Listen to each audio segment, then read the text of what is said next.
All, welcome to my channel. Finally weekend అయితే వచ్చేసింది. నేనైతే ఇంటికి వెళ్తున్నాను. లిటరలీ 20 డేస్ అయింది మా ఇంట్లో వాళ్ళని చూసి. అయితే నేను 2 డేస్ బ్యాకే ట్రైన్ టికెట్ అయితే బుక్ చేసుకున్నాను, కానీ అది కన్ఫర్మ్ అవ్వలేదు. చార్ట్ ప్రిపరేషన్ అప్పుడు క్యాన్సిల్ అయిపోయింది. చేసేది ఏం లేక బస్కి అయితే వెళ్ళిపోయాను.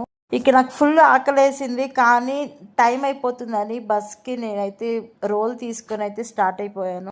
ఆ రోల్ టేస్ట్ ఎలా ఉందంటే, ఇంత వరస్ట్ అయిన రోల్ నేను ఎప్పుడు తినలేదు. ఇక ఆకలి మీద తినేసాను. మధ్యలో డిన్నర్కి అయితే హోటల్ దగ్గర ఆపారు, కానీ నేనేం తినలేదు అక్కడ. జస్ట్ వీడియో తీసుకొని అయితే ఎక్కేసాను. ఇక ఫుల్గా అయితే నిద్రపోయాను జర్నీ మొత్తం. ప్లేస్ చూడంగానే తిరుపతి అయితే వచ్చేసింది. ఇంకా మా తమ్ముడికి ఫోన్ చేశాను, వాడు రెడీగా అయితే వచ్చేస్తున్నాడు. ఎక్కడికి వెళ్ళినా మళ్ళీ హోమ్ టౌన్కి రాగానే మనలోని ఎక్కడ లేని ఎనర్జీ అయితే వచ్చేస్తుంది. ఇంకా ఇంట్లో వాళ్ళని చూస్తున్నామంటే ఎనర్జీ డబుల్ అవుతుంది. This is for today guys. Please support me.